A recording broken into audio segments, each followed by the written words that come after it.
Hello, welcome to Revenant Reads. I'm Ben, and this is a monthly reading wrap-up for April of 2025.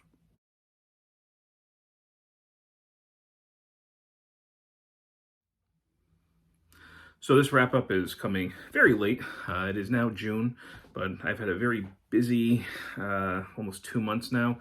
Not a lot of time to make videos. I'll be catching up, hopefully within the next few weeks, with a lot of video making. But I had a few quiet moments, so I'm just trying to get a few videos done and finally getting, again, to this wrap-up. I'm going to be talking about 4 books here, and all of them actually have to do with medieval history. I kind of really hit the ground running and dove into that in April.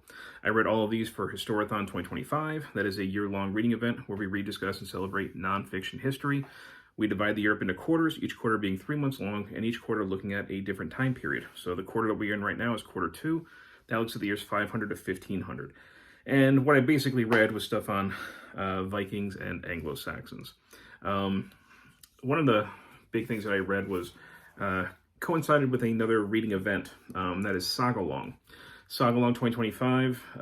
Sagalong has been going on for quite a few years now, and it's an annual event where basically a group, the participants, choose an Icelandic saga or two to read and discuss, usually in April. And that's what we did this year. We decided to sort of almost do like a soft reboot of Sagalong, and we looked at the Vinland sagas. So the saga of the Greenlanders and the saga of Eric the Red.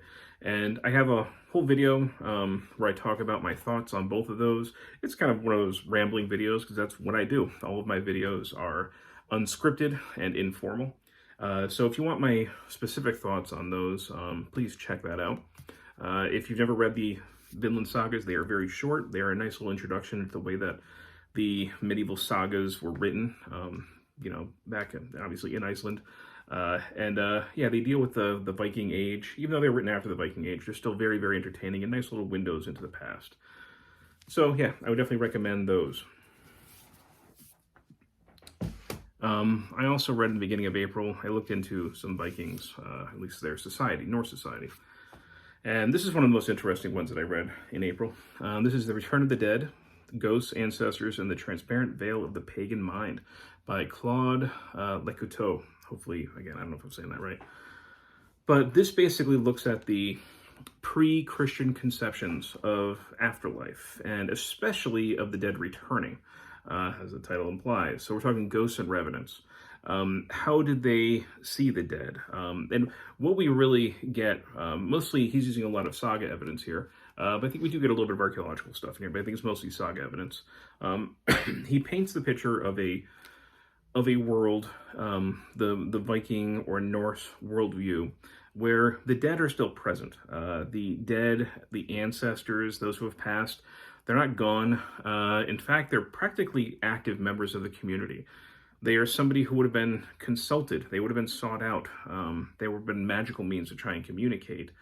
There was a very porous, divide between the living and the dead. And with the coming of Christianity, that really kind of gets pushed away. And that divide becomes ever increasing.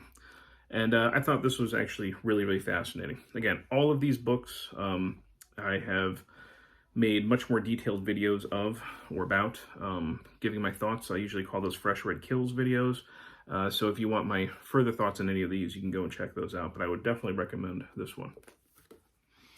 Everything I'm talking about here is just going to be a pretty brief summary. I followed that up with this, The Real Valkyrie, The Hidden History of Viking Warrior Women by Nancy Marie Brown. And this is actually a very archaeological approach. So this has to do with a grave that was found in Birka, where they thought for a long time that it was a male's grave, a warrior's grave. But then through, basically DNA testing, they discovered that no, it is a female skeleton. So this is a female warrior. And she is looking at all the different possibilities, that this sort of opens up. And she does kind of an odd thing in here that took me a while to get used to, where each chapter begins, she basically creates almost like a fan fiction account of like who this person in the grave might have been.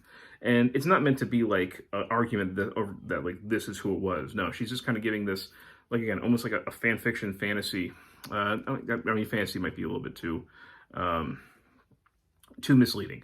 But a historical fiction about this kind of woman that she's creating.